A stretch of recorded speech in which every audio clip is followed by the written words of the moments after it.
¿Qué tal amigos de Panorama? Bienvenidos. En esta ocasión nos encontramos con el economista Víctor Álvarez, Premio Nacional de Ciencia, con quien vamos a conversar de múltiples temas. ¿Qué tal economista? Bienvenido a Panorama. Saludos, muchas gracias por esta invitación a conversar con esa enorme audiencia de lectores, bueno, y ahora de televidentes y escuchas que tiene Panorama con estas nuevas tecnologías que han ampliado tanto la cobertura y la penetración de los medios. Muchas gracias por acompañarnos hoy. Es imposible iniciar esta conversación sin tocar el tema de la gasolina. Usted ha sido en los últimos días bastante crítico en relación con el modelo que ha propuesto el gobierno, que tiene que ver con una gasolina subsidiada, bastante subsidiada, y una gasolina a un precio de 0,50 centavos de dólar por litro. ¿Cuál es su visual en relación con esta fórmula y qué tanto puede ayudarnos o significar un primer paso en el tema de la venta del combustible en Venezuela? Sí, bueno, indudablemente ha sido una medida muy mal diseñada, ¿no? Llevamos ya 5 días desde el lunes viendo largas e interminables colas en la mayoría de las estaciones de servicios a lo largo y ancho de todo el país, porque no es un problema focalizado en una ciudad. Y eso quiere decir, bueno, que hay una excesiva demanda represada, acumulada en comparación con la oferta, ¿no? Así, a estas alturas, después de 5 días, todavía no se ha normalizado la situación, siguen observándose esas descomunales e increíbles colas, ¿no? Y esto, bueno, con el agravante de que la solución se diseñó reeditando, repitiendo el mismo incentivo perverso para el contrabando y la especulación, que viene dado por ese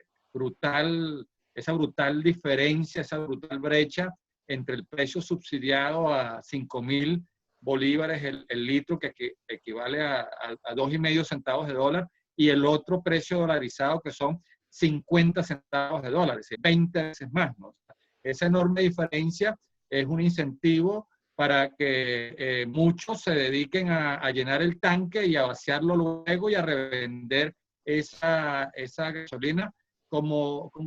lo reconoció hasta un integrante de la Asamblea Nacional Constituyente, que llegó incluso a justificar la reventa del combustible subsidiado como una manera de generarse ingresos adicionales, ¿no? Entonces, es una de las contradicciones, ¿no?, del gobierno, que por un lado tiene una retórica hueca, vacía, que habla de superar el rentismo, ¿no?, de construir una nueva sociedad fundada en el valor del trabajo, pero entonces resulta que ofrece estos incentivos para que se generen ingresos sin trabajar, sencillamente a través de la especulación pura y dura, como es comprar una gasolina a 2,5 centavos de dólar para después revenderla a 50 centavos. ¿Okay? La medida está muy mal diseñada y si no se corrigen esas distorsiones, bueno, el problema no estará resuelto. Ahora bien, todo parece, ¿verdad?, que pueda tratarse de un primer paso para que en un lapso corto, incluso algunos han señalado no más allá de 3 meses, aterrizar en un modelo que probablemente dolarice completamente el precio de la gasolina y acabe un porcentaje muy pequeño, en este caso el de transporte público o transporte de alimentos, en un subsidio o puntual entregado por el gobierno. ¿A usted le parece que esa puede ser, digamos, lo de ahorita puede ser un globo de ensayo hacia ese modelo en un corto tiempo? Bueno, Heilet, ojalá avancemos hacia allá, porque de lo contrario, este problema no se va a resolver, ¿no? Lamentablemente, al hacerle seguimiento al debate y a las reacciones en distintos medios, en distintas fuentes, distintas redes, uno ve, bueno, que esa solución estructural, esa solución verdadera, se enfrenta a una cultura rentista muy arraigada en la población venezolana. Entonces, todo este debate en torno a que cómo me van a dolarizar la gasolina si no me dolarizan primero el salario, cómo van a poner la gasolina al mismo nivel de Colombia y al mismo nivel de Brasil cuando allá los salarios están por encima de los $200 y aquí en Venezuela apenas llegan a los $44. Son las grandes trabas que tiene este problema, ¿no? Por eso es que lo que he venido planteando como una solución es que se internacionalice en el mercado interno, si el precio en el mercado interno se internacionaliza, es decir, se nivele al mismo precio que hay en la frontera con Colombia, en la frontera con Brasil, el precio que tienen Trinidad y Tobago y las Islas del Caribe, que es hacia donde sale el contrabando de extracción de la gasolina venezolana, ¿no? En camiones cisternas, en lanchas cisternas, para evitar el contrabando. Y que con los 1.300 millones de dólares anuales que generaría esa internacionalización del precio de la gasolina, se financia entonces la dolarización de los salarios de los sueldos de los médicos, de los maestros, de los profesores universitarios, de los empleados públicos. Así que el propio aumento de la gasolina, que la propia sinceración, internacionalización del precio de la gasolina genere los recursos para dolarizar los salarios en Venezuela, llevarlos al mismo nivel que tienen en Colombia, que tienen en Brasil, a la media latinoamericana, y aún así quedaría plata para dar un subsidio directo a el transporte de carga y de pasajeros. Hacia allá tiene que ir la solución. Advierto que su postura es la de dolarizar la economía. Usted está, eso no genera realmente un consenso entre sus colegas economistas. Hay quienes no están tan de acuerdo con ese camino. Sí, yo lo sé, ¿no? Es un debate muy intenso desde que hace más de un año se lanzó la tesis de la dolarización, la cual yo apoyé como un mal necesario, ¿no? Porque no quiere decir con esto que crea que la dolarización es la panacea o es el remedio total y definitivo al problema monetario que tiene Venezuela, ¿no? Sencillamente es una quimioterapia, ¿no? Desagradable que genera efectos no deseados, un tratamiento muy duro, un trago muy amargo, pero que necesariamente hay que pasar para poder poner bajo control en el corto plazo una serie de variables que están desquiciadas, ¿no? Entonces, eso indudablemente tiene sus ventajas y sus desventajas. La dolarización tiene sus pros y sus contras, si bien erradica el principal factor propagador de la hiperinflación, que es esa emisión caótica y desordenada por parte del Banco Central de Venezuela, que inyecta demasiados bolívares a una economía sin nada por enormes índices de escasez, ¿no? Y cuando se pone demasiada plata a correr detrás de pocos bienes, lo que hacen es que se disparan los precios. Si bien la dolarización erradicaría ese problema, porque el Banco Central no puede emitir dólares, ¿verdad? No puede generar dólares, eso se hace en la Reserva Federal de Estados Unidos, eso erradicaría entonces esa perversa práctica de cada vez que hay un déficit se imprime plata o se emite plata, pero bueno, tendría como lado negativo el hecho de que se renuncie entonces al manejo de la política cambiaria para cuando la economía se reactive poder darle un respaldo, ¿no? Cambiario a la competitividad de las exportaciones no petroleras, y también se renunciaría al uso de la política monetaria cuando sea necesario, pero eso ya son desafíos que Venezuela se planteará en el mediano y en el largo plazo, que ya, bueno, veremos cómo hacemos cuando encaremos esa situación, ¿no? Cómo entonces se procedería a desmontar la dolarización, lo cual reconozco que es muy difícil una vez que la misma ha sido ya implantada, o buscar otras soluciones que permitan entonces recuperar el uso de la política cambiaria y el uso de la política monetaria como instrumentos necesarios, ¿no? en la política económica. Usted ha hablado de la hiperinflación. Son ya más de 2 años y medio en este problema. Es un problema que además es un problema del siglo pasado en la mayoría de los países del mundo, con la excepción de Venezuela. ¿Advierte usted alguna posibilidad de que en el mediano plazo el gobierno regrese a la senda de la ciencia económica para manejar, para controlar la hiperinflación en Venezuela? Es que la situación es muy delicada, ¿no? Incluso en un escenario donde se produzca un cambio de gobierno, ¿no? Sean otras las élites políticas las que asuman la conducta del país, les va a ser difícil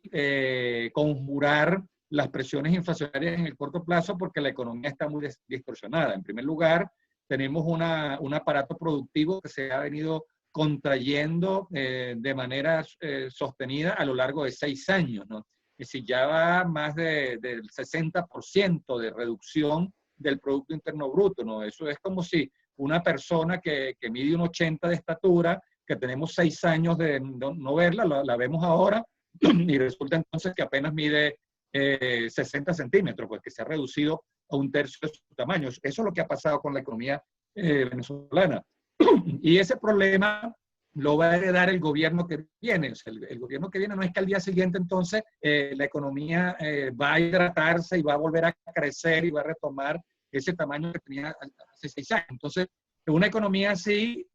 lo que tiene son índices de escasez, o sea, no produce la cantidad de bienes y servicios necesarios para poder satisfacer las demandas, los requerimientos de la sociedad, del aparato productivo, de las empresas, de las instituciones. O sea, ese problema va a seguir manteniéndose, pues, el problema de la escasez. Y todos sabemos que el producto más caro es el que no se consigue, de modo que la presión inflacionaria se va a mantener. Y si ese nuevo gobierno recibe una economía que no está dolarizada, lo más probable es que va a recurrir, a apelar también a la emisión monetaria cuando tenga que pagar bonos que están pidiendo trabajadores públicos que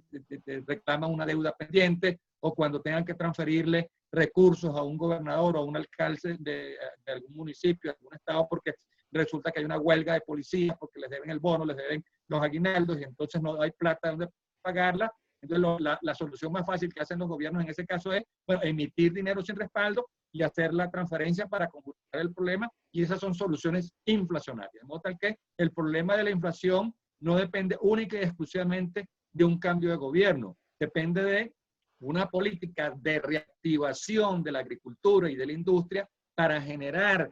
una abundante oferta de bienes y servicios, de modo tal que esos productos que ahora escasean y son caros se consigan en abundancia, pero eso no es de la noche a la mañana. Un buen programa de reactivación puede llevar 1 o 2 años incluso, y además de eso erradicar el otro factor propagador, que es la emisión inflacionaria de dinero. Entonces, un nuevo gobierno o este gobierno tendría que plantearse esos 2 grandes propósitos si quiere erradicar la hiperinflación. Uno, una reactivación de la economía para generar una abundancia de productos, y segundo, una erradicación de la emisión inflacionaria de dinero. En un contexto como el que usted describe, en el que muchos de sus colegas advierten un país quebrado prácticamente, el nuestro, ¿cuánto valor tiene un acuerdo político que garantice gobernabilidad y acceso a financiamiento internacional? Sí, bueno, es muy cierta esa afirmación de que tenemos un país quebrado. O sea, las finanzas públicas están quebradas porque no recaudan suficiente impuesto sobre la renta, no recaudan suficiente impuesto al valor agregado, no recaudan suficientes aranceles, no recaudan suficientes regalías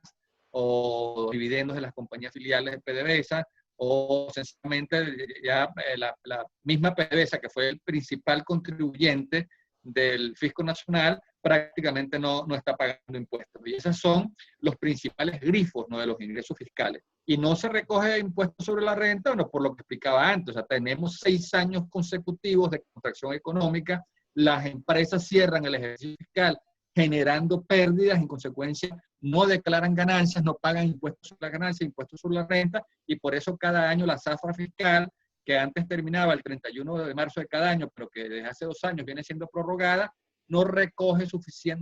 suficiente dinero para cubrir el gasto del gobierno, el gasto público. Además de eso, tampoco se recoge IVA, porque con la hiperinflación, los hogares, las familias, las empresas, las instituciones, en su necesidad de estirar sus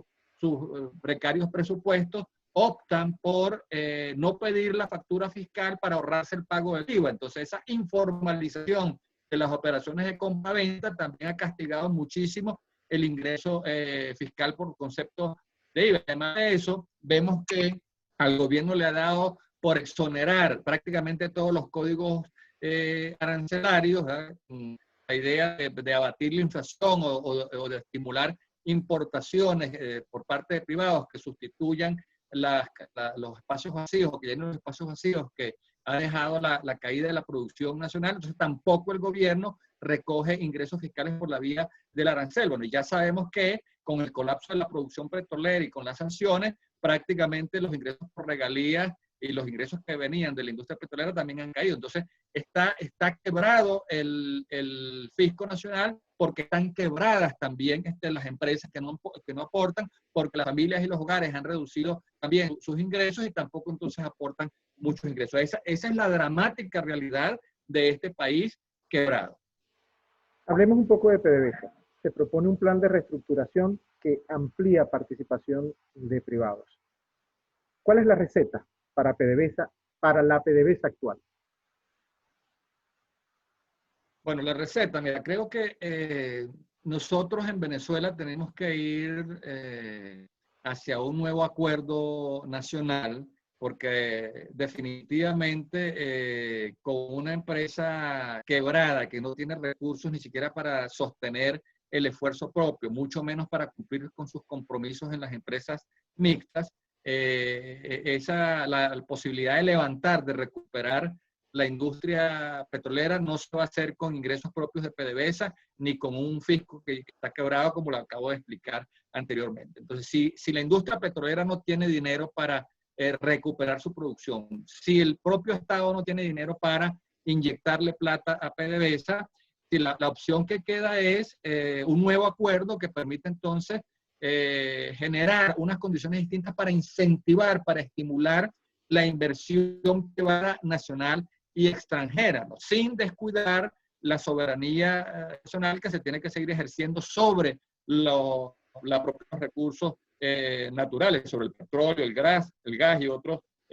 minerales, ¿no? Lo cierto es que esa visión estatista y nacionalista que prevaleció en la industria petrolera, donde el Estado era el accionista mayoritario, el que asumía el control total y absoluto de la industria, tiene que abrirle paso a un nuevo esquema de arreglos con el inversionista privado, si es verdad que se quiere atraer esas inversiones para evitar que la producción siga declinando y siga cayendo. Y por supuesto eso es muy difícil en una circunstancia como esta, donde PDVSA está sancionada, donde los inversionistas extranjeros viven y hacer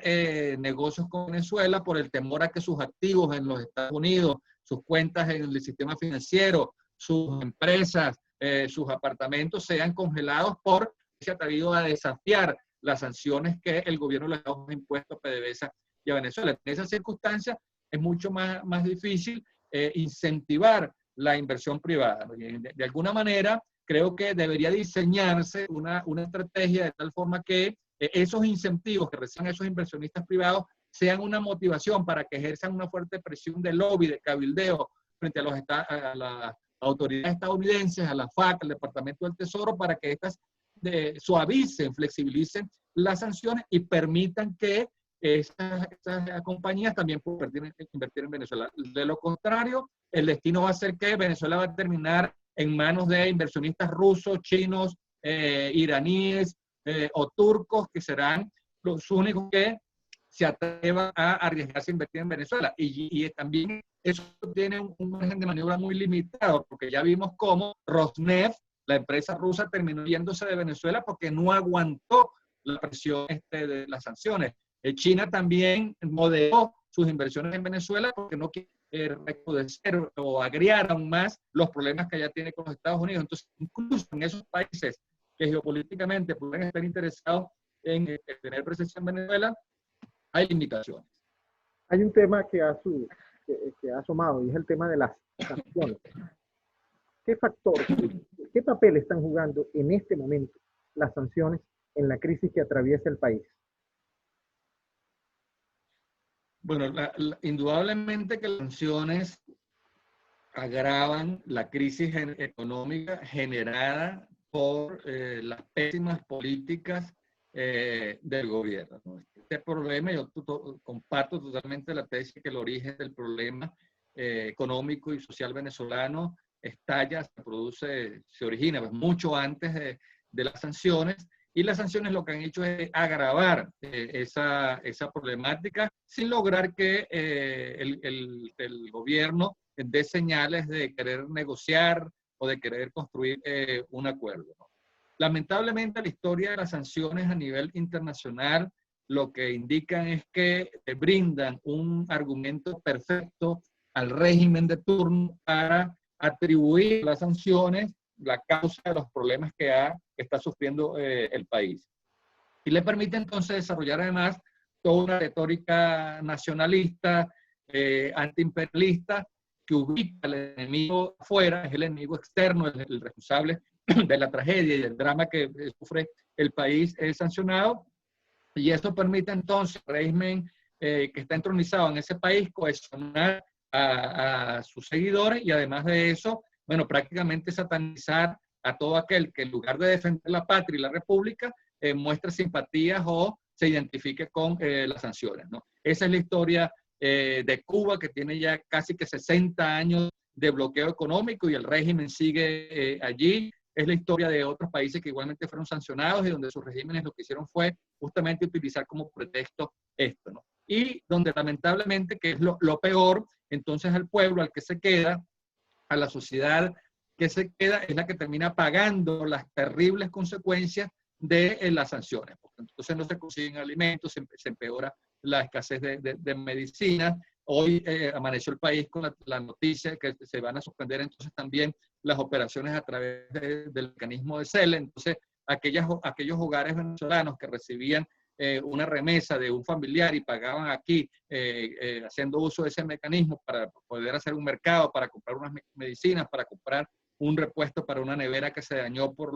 las violentas fluctuaciones de la electricidad en el país. Resulta que entonces ahora, si también se interrumpe ese mecanismo, entonces el drama social se va a empeorar aún más. De modo que las sanciones no son el mecanismo más eficaz para propiciar el acuerdo político pacífico que la mayoría de los venezolanos quisieran. Y por el contrario, más bien lo que hacen es empeorar, a agravar aún más el drama y la tragedia social que estamos sufriendo. ¿Y qué pasa cuando un sector político del país, en este caso el interlocutor al gobierno, basa buena parte o está encomendado en buena parte en el efecto que las sanciones puedan tener hacia un cambio político, como ocurre en buena medida con buena parte de la oposición? ¿Qué pasa con ellos? Bueno, van perdiendo ascendencia, van perdiendo esa importante presencia o ese importante número de seguidores o apoyos que llegaron a tener, y es lo que estamos viendo, pues, ¿no? Es decir, después de más de un año, casi año y medio, donde se planteó aquella tesis del cese a la usurpación, gobierno de transición y elecciones libres, donde la estrategia fue el endurecimiento de las sanciones, el aislamiento internacional del régimen, donde Estados Unidos y más de 50 países desconocieron a Maduro y reconocieron a Guaidó, le dieron a Guaidó la administración de los activos de la República en Estados Unidos y en otros territorios, y sin embargo, después de año y medio no ha pasado absolutamente nada, y hoy en día lo que hay es un reclamo de los seguidores de ese sector de la oposición, porque teniendo la administración de Citgo, entonces no envían gasolina para Venezuela y la tienen que traer de Irán, porque manejando las cuentas de PDVSA y de otras empresas públicas del Banco Central que quedaron bloqueados en los Estados Unidos, tampoco terminan de concretar el famoso apoyo que le iban a dar a los médicos y al personal hospitalario, que no terminan de hacer transferencias de apoyo a las familias de venezolanos que perdieron sus trabajos en el exterior por las consecuencias del coronavirus, que no terminan de concretar la ayuda humanitaria que canalizan. Es decir, cuando un país que cifró sus expectativas, sus esperanzas en esa propuesta, ve que después de año y medio no hay resultados concretos, que el deterioro de las condiciones de vida continúa agravándose, bueno, ese sector de la oposición va quedando cada vez más relegado, tiene menos apoyo, tiene menos ascendencia, y eso lo que le abre es espacio a una oposición con un criterio más balanceado, que esté dispuesta en todo caso a construir acuerdos políticos, por quien detenta el poder real, por quien ejerce el poder real, por quien tiene acuerdos con el que tiene el control de las Fuerzas Armadas, acuerdos con el que tiene el control del territorio nacional, porque a su vez controla casi 20 gobernaciones, porque controla más de 300 alcaldías, y entiende que tiene que sentarse en la mesa a negociar, a entenderse con ese régimen que tiene el poder real, y donde la condición no puede ser que tienen que irse para que se produzca ningún acuerdo, porque por esa vía no se va a lograr esa solución política, pacífica, electoral, democrática y constitucional que todos los venezolanos queremos. O sea, mientras al régimen se le sigue diciendo, lo único que vamos a negociar contigo es el país a donde te vas a ir a exiliar o el color del uniforme que te vas a poner en la cárcel de Guantánamo, o sea, ahí lo que están es trancando toda posibilidad de negociación y de acuerdo político, porque si el régimen es el que tiene el poder real, o sea, no se va a ir a sentar en una mesa con quien le está planteando solamente esas opciones. O sea, escoge el país donde te vas a ir a refugiar o el color de la cárcel de Guantánamo. Entonces tiene que haber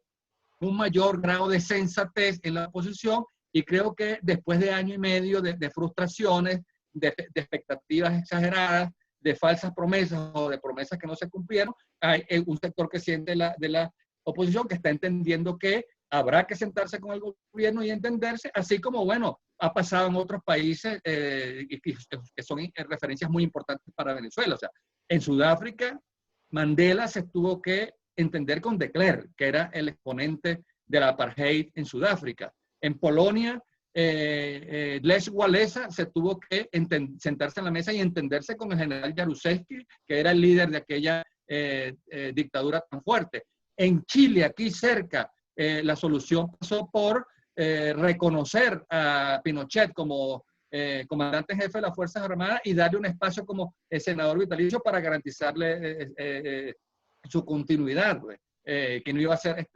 perseguido. Entonces, incluso en Argentina, es decir, durante los primeros años se dieron como una especie de años de gracia, ¿verdad?, a los militares, y bueno, había muchos argentinos que estaban indignados de ver cómo Videla, que era el autor de aquel golpe militar que costó la persecución, la tortura, la vida a miles de argentinos, y se pavoneaba por las calles de Buenos Aires, pero bueno, cuando se fortalecieron las instituciones, cuando las fuerzas democráticas se afianzaron y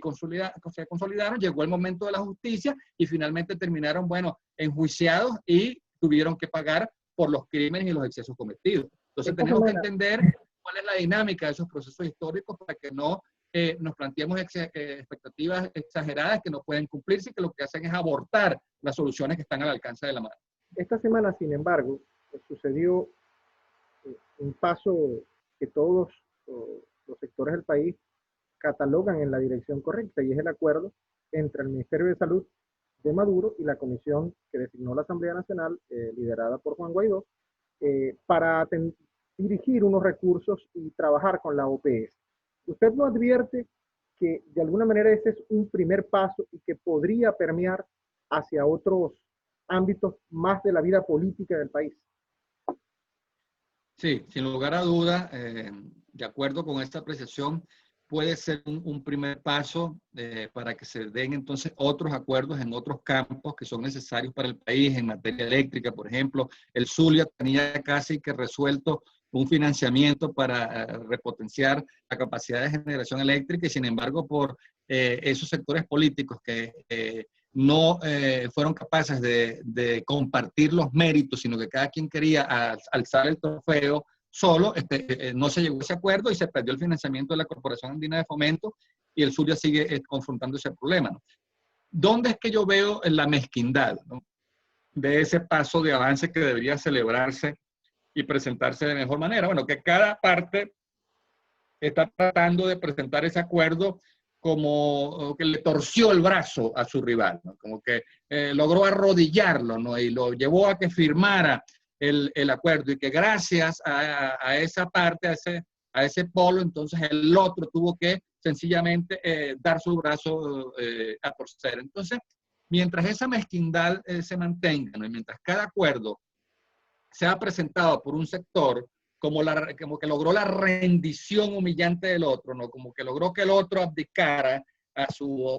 obstinación, y que entonces este es el que se lleva la medalla o se lleva el trofeo, en esa medida se va a hacer muy difícil, ¿no?, que se multiplique y se acelere este tipo de acuerdos que son necesarios para el país. O sea, tiene que haber una nueva manera de asumir esto por parte de esos polos. O sea, tienen que estar dispuestos a hacer un esfuerzo mutuo, pero estar dispuestos también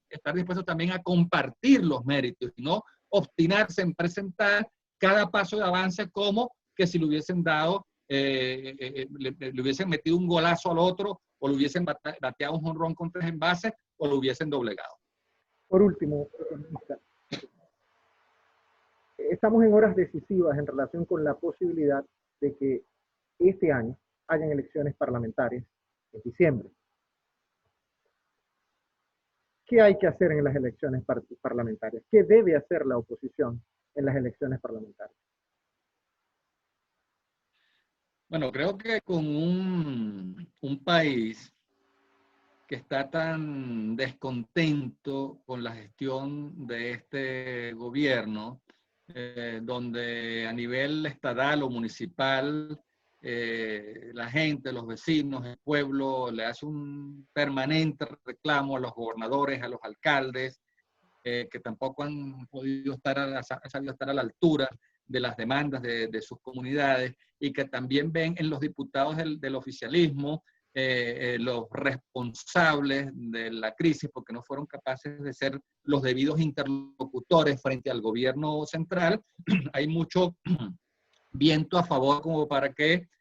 una propuesta que exprese este clamor nacional, este descontento, este sentir, barra en las elecciones parlamentarias, ¿no? Lo que pasa es que lamentablemente ese país descontento, o ese país que siente este malestar, ese país opositor, está muy dividido por su dirigencia, ¿no? por una vanguardia donde unos entonces siguen obstinados, ¿no?, en que no van a ir a elecciones parlamentarias mientras Maduro permanezca en el poder, que no van a postular candidatos si Maduro no se va. Y entonces, bueno, por esa vía lo que pierden es esa tremenda oportunidad, porque hacen el juego justamente al oficialismo y al régimen, ¿no? De otro lado, bueno, quienes están pensando en ir a las elecciones, entonces no terminan de hacer el trabajo necesario para buscar las candidaturas unitarias, y lo más importante entonces es que veamos a una oposición divididas con una o dos candidaturas distintas por circuito, ¿no? Dos listas nominales por estado, y entonces van a dividir el electorado descontento, ¿no?, el electorado inconforme. Y a eso es lo que apuesta el gobierno, pues, porque si logra dividir a la oposición en 3 grandes pedazos, una oposición que se abstenga, y la otra electoral, la que participe, se divida al menos en 2 planchas o en 2 bloques de candidatura, bueno, en esas circunstancias de una oposición que se abstenga y dividida, los candidatos del oficialismo entonces aumentarían la posibilidad de ganar la curul en cada circuito o en cada lista, y tendríamos entonces una nueva asamblea nacional que no expresaría el descontento, el malestar del país, precisamente por una dirigencia opositora que una vez más no supo interpretar el sentir nacional, no supo escuchar el grito nacional, y no propició la unidad de ese descontento en planchas unitarias, tal como ocurrió en el año 2015, que permitió entonces que esa fuerza pudiera lograr ese triunfo tan contundente, que luego no supieron administrar, porque se dedicaron entonces, se obstinaron en sacar a Maduro del poder, crearon una situación política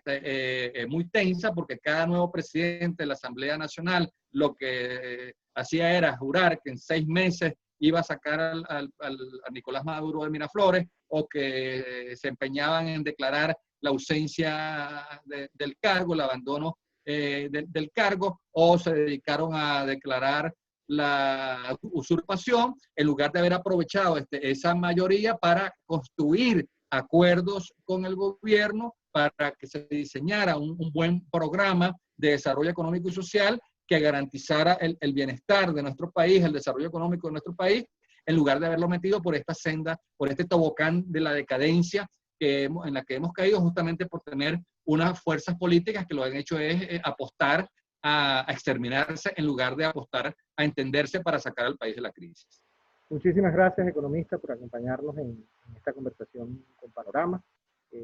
A ustedes, amigos de la audiencia, igualmente les reiteramos que en www.panorama.com.be están informados las 24 horas y a través de nuestras diversas plataformas. Conversamos con Víctor Alba. Saludos. Hasta luego, muchas gracias.